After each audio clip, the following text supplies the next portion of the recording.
I was sitting in my home office when my phone buzzed with an email notification at 11:30 on a Tuesday night. The subject line read, "Urgent system lockout, entire infrastructure down." My hands didn't shake as I opened it. In fact, I smiled because I knew exactly what was happening. OmniCorp's entire financial infrastructure, the system I had spent 19 years building from the ground up, was collapsing like a house of cards, and I was the one who had pulled out the foundation. But before I tell you how I brought down a multi-billion-dollar corporation without breaking a single law, I need you to understand something. This wasn't revenge. This was justice. This was a man taking back what was rightfully his after being humiliated, discarded, and treated like obsolete equipment by people who never bothered to read the fine print. If you want to hear how one software architect turned the tables on corporate nepotism and arrogance, hit that like button and subscribe. You won't believe how this ends. Drop a comment below telling me what you would have done in my situation. Now, let me take you back to where this all started. 3 months earlier, I walked into that glass and steel tower on Fifth Avenue like I had every morning for nearly 2 decades. My name is Ethan Vance, though in tech circles, some people called me Ghost. Not because I was invisible, but because I could solve impossible problems so efficiently that people forgot I was even there. I preferred it that way. I wasn't interested in credit or corner offices. I was interested in building systems that worked, systems that wouldn't fail when millions of dollars were on the line. I had joined OmniCorp back in 2004 as a contractor brought in to help architect their financial reporting infrastructure after a catastrophic data breach at a competitor called FinCourt had sent shockwaves through the industry. Back then, compliance wasn't just a buzzword, it was survival. I remembered those early days vividly, working 16-hour shifts, surviving on coffee and Chinese takeout, building something that would last. And it did last.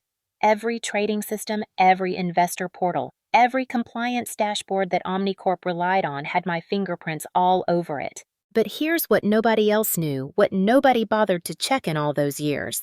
When I first came on board, I wasn't just an employee. I had my own consulting firm, a small LLC, called Ridge South Systems. The contract I signed, the one I personally drafted with my lawyer, included a clause that protected my intellectual property rights. Clause 7C, buried on page 43 of a document that nobody in executive leadership had probably read since the day they signed it.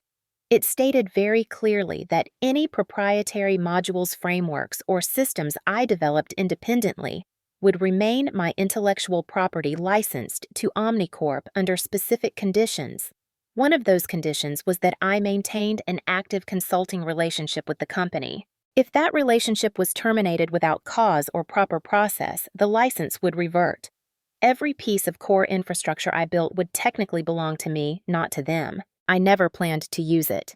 For 19 years, I worked in good faith, taking care of systems like they were my children, documenting everything, training team after team of younger developers, watching the company grow from a mid-sized regional player to a financial powerhouse. I watched executives come and go, saw management fads sweep through like seasonal viruses. Agile this lean, that digital transformation synergy, all the buzzwords that made consultants rich and employees exhausted. Through it all, I kept my head down and did the work. Then Brandon Thorne walked into my life, or more accurately, strutted into the executive suite like he owned the place, which in a way he did. His father, Richard Sterling, was the chief financial officer, a man whose signature appeared on my paycheck and who wielded the kind of power that made senior vice presidents sweat during budget meetings. Brandon was 28 years old, had an MBA from a school his father's donations had probably helped build, and exactly zero real-world experience in financial technology. His title was Chief Operating Efficiency Officer, a position that hadn't existed 6 months earlier and seemed designed specifically to give him a corner office and a sense of importance. He wore expensive suits that looked like they came straight from a fashion magazine, always had the latest tech gadgets, and spoke in that particular dialect of corporate gibberish that substitutes confidence for competence. I first encountered Brandon in a meeting about Q3 compliance reporting. He had been on the job for exactly 3 weeks. I was presenting the audit trail results, walking the team through the automated checks that had flagged several unusual transactions for review. Standard procedure, the kind of thing that had saved OmniCorp from regulatory nightmares more than once. Brandon sat at the far end of the conference table, scrolling through his phone, while I talked, occasionally glancing up with an expression that suggested he was waiting for me to finish so the real meeting could start. When I concluded my presentation and asked if there were questions, Brandon looked up and said, "Yeah, I have one. Why are we still using systems that throw up red flags for every little thing? This paranoia culture is killing our agility. We need to move faster, be more dynamic. These legacy tools are bottlenecks." I remembered feeling my jaw tighten slightly, but I kept my voice level. Those red flags prevented us from processing $3.7 million in potentially fraudulent transfers last quarter.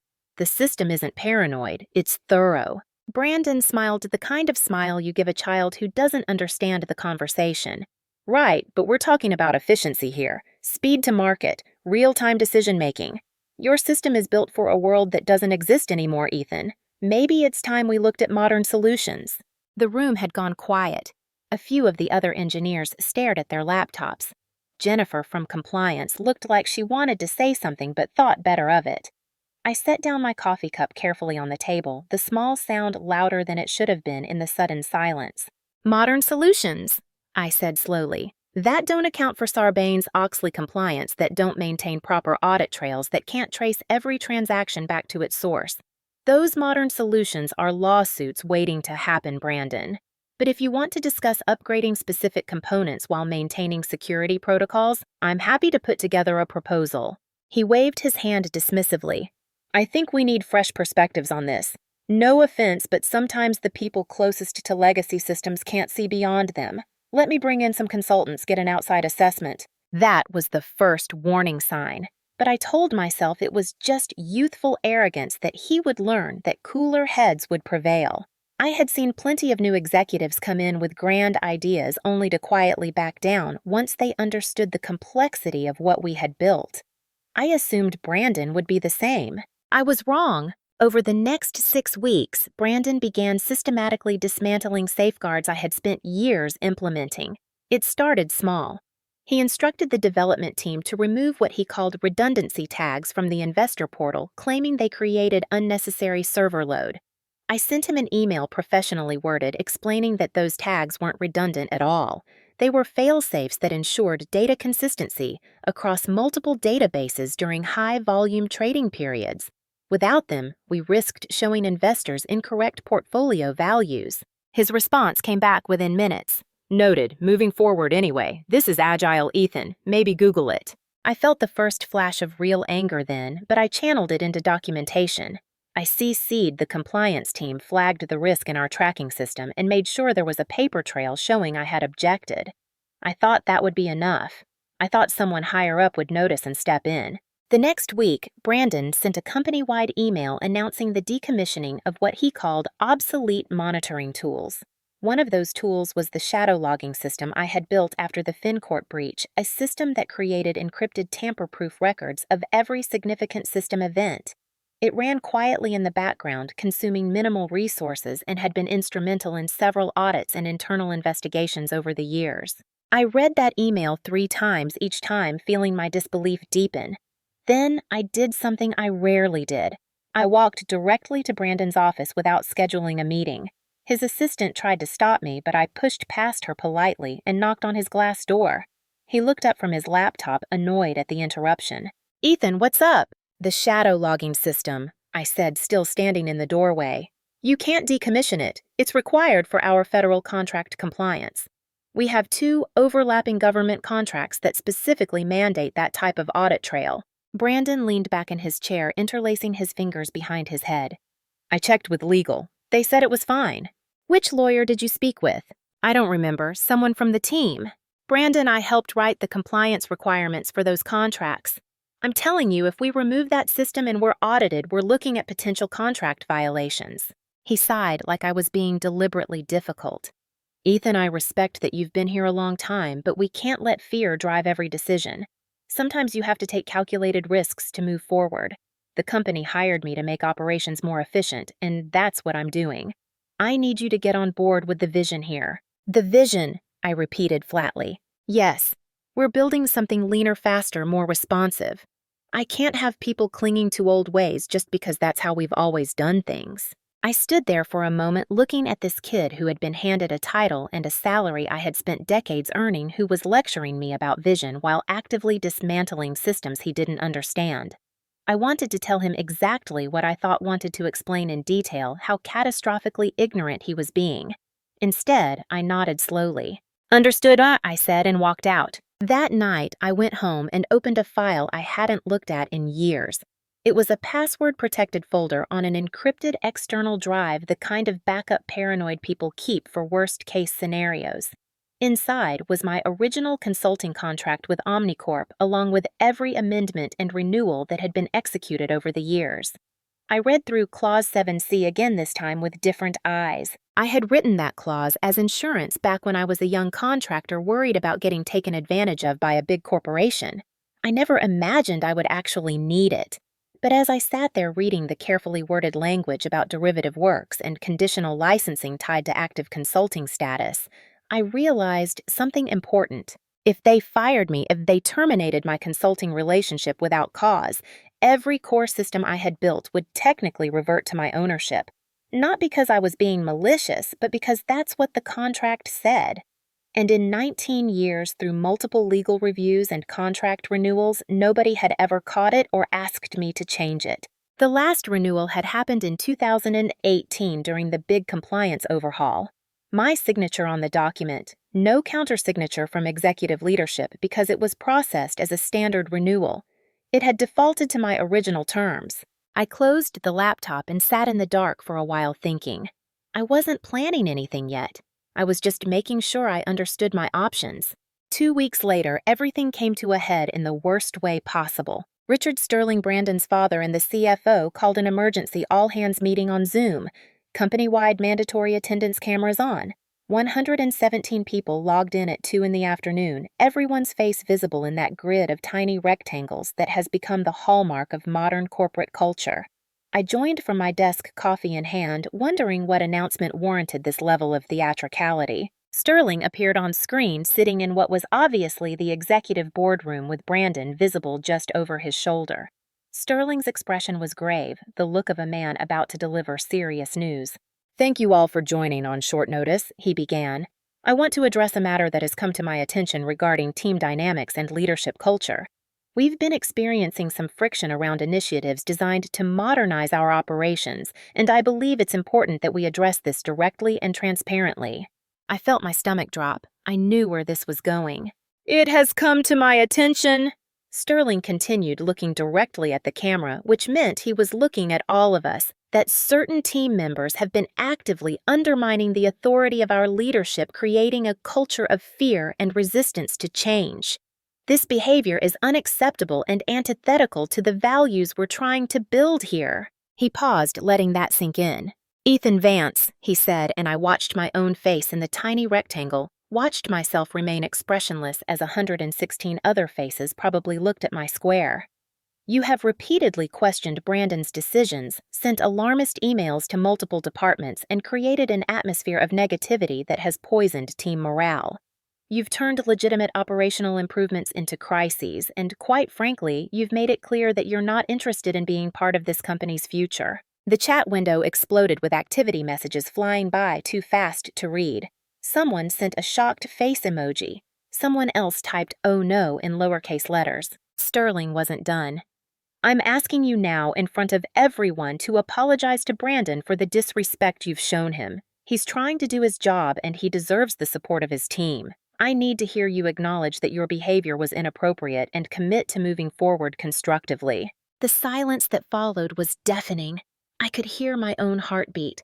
I looked at Brandon's face on the screen, saw the barely suppressed smirk, the satisfaction in his eyes.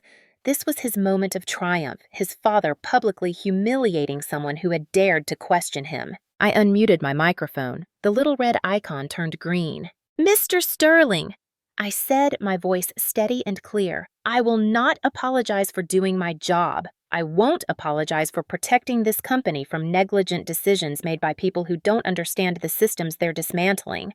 Brandon doesn't need my apology. He needs training he clearly didn't receive before being handed a position he wasn't qualified for." I saw Sterling's face turn red, even through the slightly grainy video quality. "But I'll tell you what I will do. I continued. I'll make this easy for everyone. I'll save you the trouble of whatever public firing you were planning after I refused to grovel. I quit, effective immediately. You can have Brandon run the systems he's so confident about improving. And when everything falls apart, and it will, you'll understand exactly what you lost today. I looked directly at Brandon's square on the screen. Those colorful charts you love so much won't save you, Brandon. When this house collapses, you'll be standing on the rubble wondering what happened. Maybe then you'll wish you'd spent less time on LinkedIn and more time actually learning how things work. Before anyone could respond, I added, I understand my responsibilities. I'll document all transition materials, but I'm done being treated like I'm the problem for pointing out problems. Then I left the meeting. Didn't wait for a response, didn't give anyone a chance to argue or negotiate. Just clicked the leave button and watched the window close. My hands were shaking slightly, adrenaline flooding my system. I had just burned a 19-year career in front of over 100 witnesses.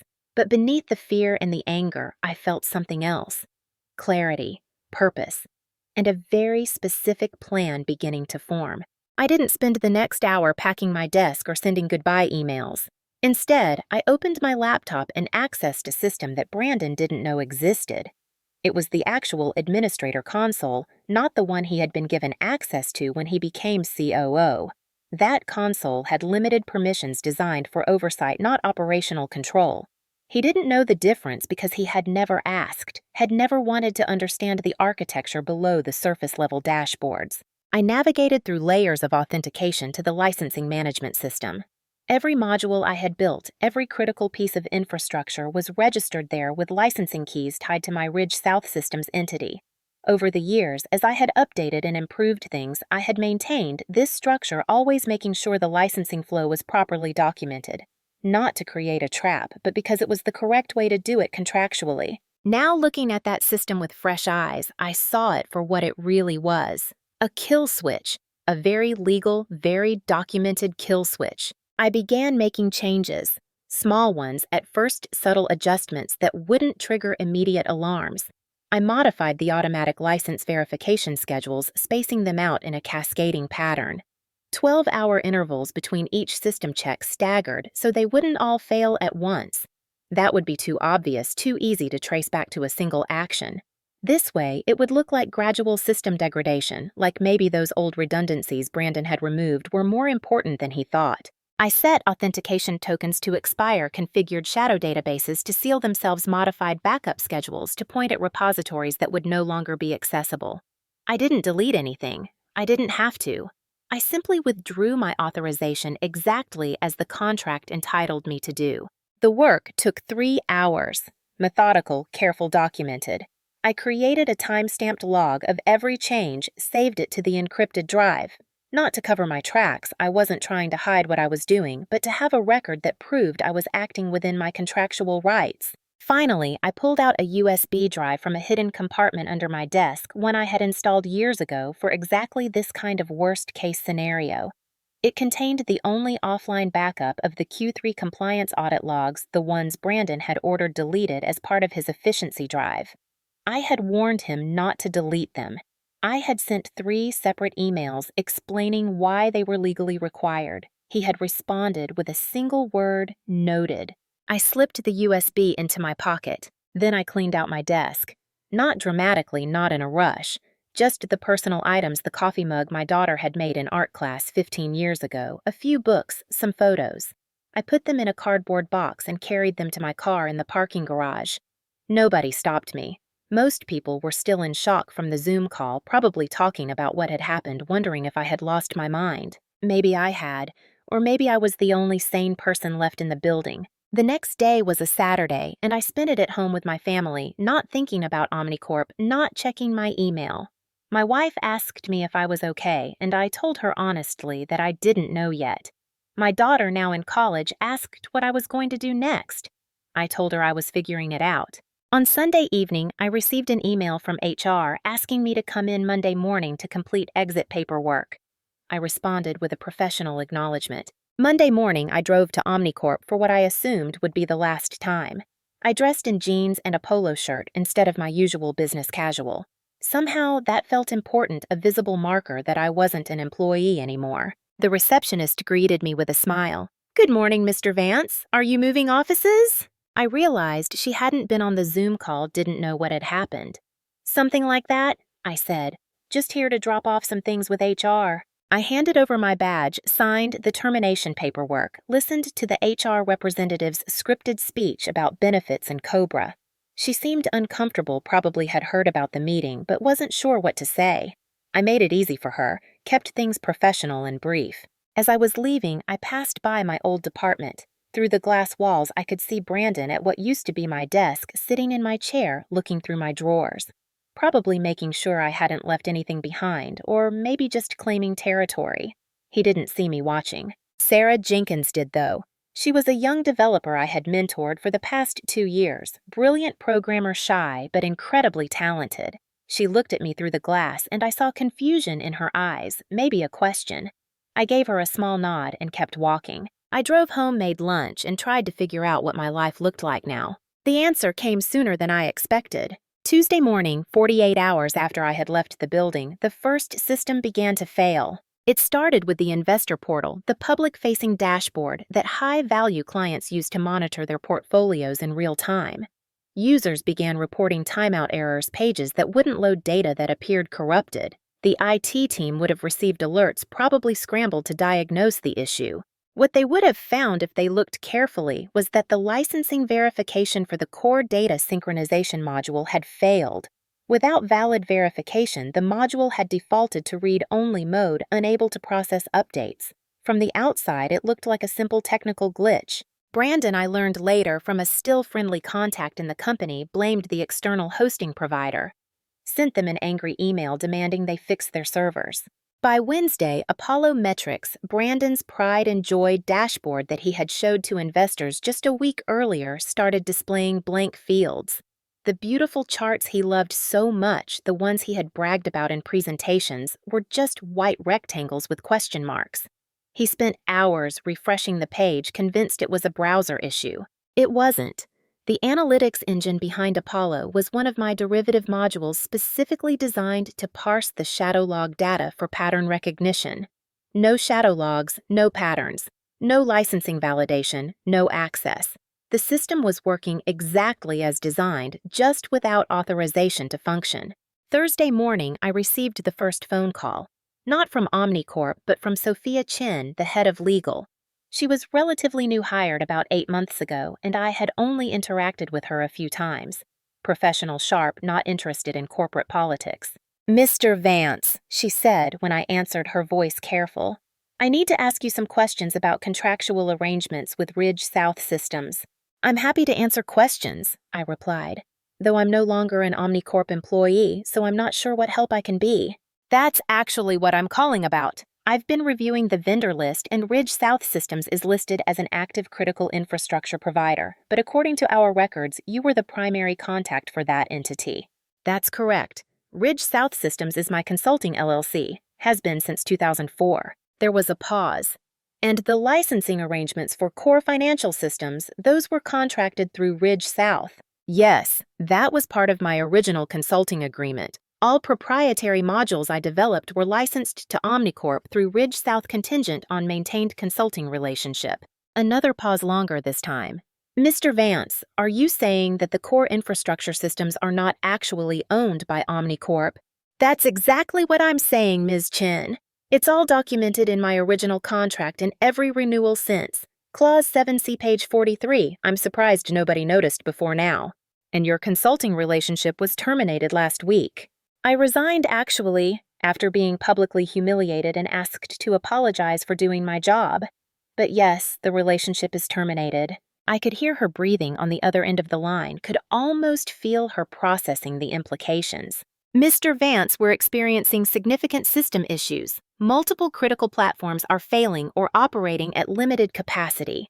Would you be willing to come in and help us resolve these issues?" "I'm no longer an employee or consultant, Ms. Chen. I don't have authorization to access those systems anymore."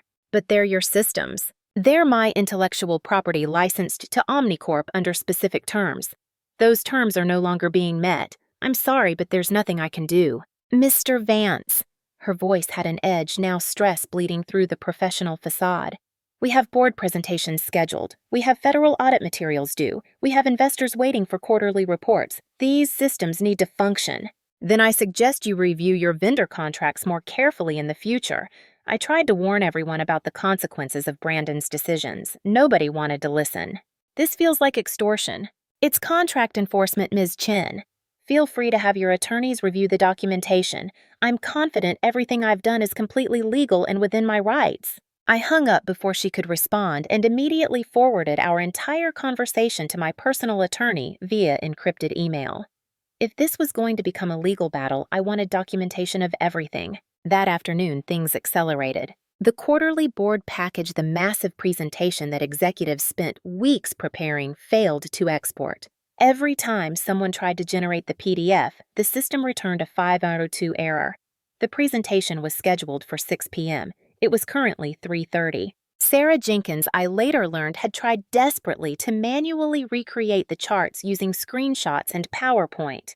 But the underlying data was sealed, trapped in databases that required authentication she didn't have. At 4:15, Richard Sterling finally called me directly. "Ethan!"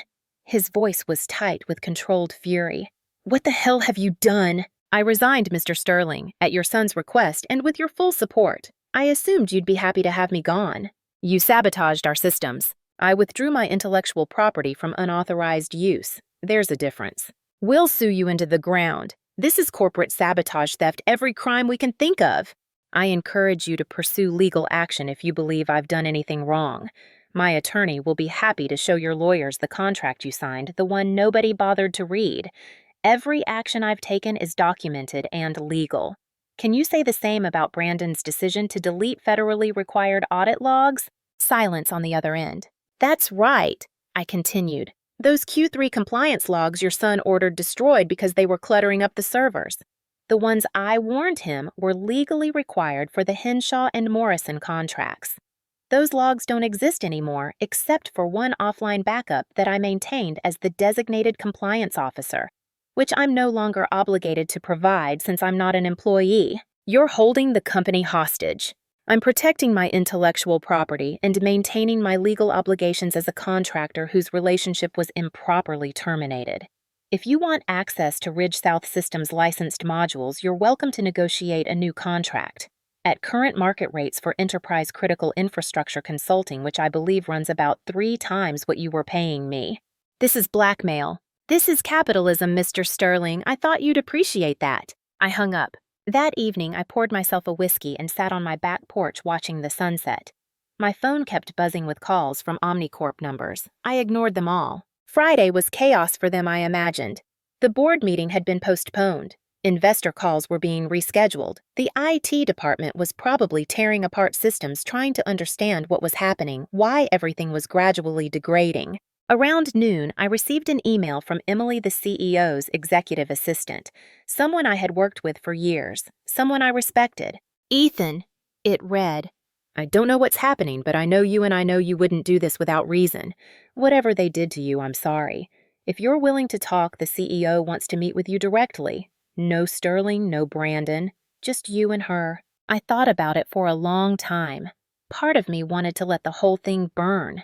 But I wasn't a monster. I wasn't interested in destroying the company, just in making a point. I replied, "Tell her I'm willing to discuss a new consulting contract for Ridge South Systems. Market rate guaranteed terms and full documentation of everything Brandon did wrong. Also, Brandon Thorne is not permitted to have any authority over technical infrastructure decisions. Non-negotiable." By Monday morning, I had a contract offer in my email. The terms were actually generous, more money than I had ever made as an employee, full autonomy over technical decisions, and a written acknowledgement that my previous termination had been improper. There was also a new organizational chart attached. Brandon Thorne had been moved to a position called Strategic Development Advisor, which I recognized as corporate speak for a title with no real authority. He reported to no one, attended no meetings, had no team. Just an office and a paycheck, probably to avoid the embarrassment of publicly firing the CFO's son. I accepted the contract. 3 weeks later, I was back in the building, not as an employee, but as an independent consultant, with my own terms and my own leverage. The systems were gradually restored, licensing properly documented audit logs recovered and submitted to federal reviewers with apologetic cover letters explaining the temporary archive issue. Brandon never spoke to me again. On the rare occasions our paths crossed in the building, he looked through me like I didn't exist. His father stopped attending technical meetings entirely. Sarah Jenkins came to my temporary office one afternoon with coffee and questions. "What you did," she said quietly, "was that legal?" "Completely. But how did you know you could do it?" "I read the contract I signed Sarah, every word, and I made sure my lawyer reviewed it before I signed. Always protect your intellectual property. Always know what you're worth, and never, ever let someone make you feel obsolete when you're the only one who knows how the machine really works." She nodded, slowly processing this. 6 months later, I received a call from a Manhattan area code I didn't recognize. The voicemail was from a woman with a deliberate, measured voice. "Mr. Vance, my name is Catherine Aldrich. I represent a private equity firm that's been reviewing OmniCorp's infrastructure as part of a potential acquisition evaluation. Your systems documentation is exceptional, elegant, resilient, future-proof. We're interested in discussing consulting opportunities for several of our portfolio companies. I think you'd find the compensation very attractive." She didn't say which firm. She didn't have to. I sat in my home office, now properly set up as a real business headquarters for Ridge South Systems, and thought about how far things had come. How close I had been to just accepting the humiliation, taking the dismissal, and walking away quietly like so many people do when they're treated unfairly. But I hadn't. I had read the fine print. I had protected myself, and when the time came, I had stood up for my value. I didn't destroy OmniCorp. I just reminded them what they were losing when they decided I was disposable. I took back what was mine, turned off the lights on my way out, and let them stumble around in the dark for a while. Turned out, it's pretty hard to replace a foundation when you never bothered to learn who laid the bricks. As I sat there that evening, I pulled out the USB drive one last time, the one with the audit logs. I had already turned over copies to OmniCorp under the new contract, so this backup was unnecessary now. I held it in my hand for a moment, this tiny piece of plastic and metal that had been worth millions in leverage. Then I dropped it in my desk drawer and closed it. Some insurance you keep just in case. My laptop chimed with a new message. Emily again. "He never read that clause, did he?" she wrote. I smiled and typed back, "None of them did. That was always the problem." So here's what I learned from all of this. Your value isn't determined by whether people appreciate you. It's determined by what happens when you're not there. Sometimes the kindest thing you can do for yourself is to let people experience your absence. And sometimes the smartest thing you can do is read the contract. Now, I want to hear from you. Have you ever been in a situation where you were undervalued or pushed aside? What did you do about it? Drop your story in the comments below. And if you want to hear more stories about people who turned the tables on unfair situations, hit that like button and subscribe. Sometimes the best revenge isn't revenge at all. It's just being irreplaceable when they finally realize what they've lost.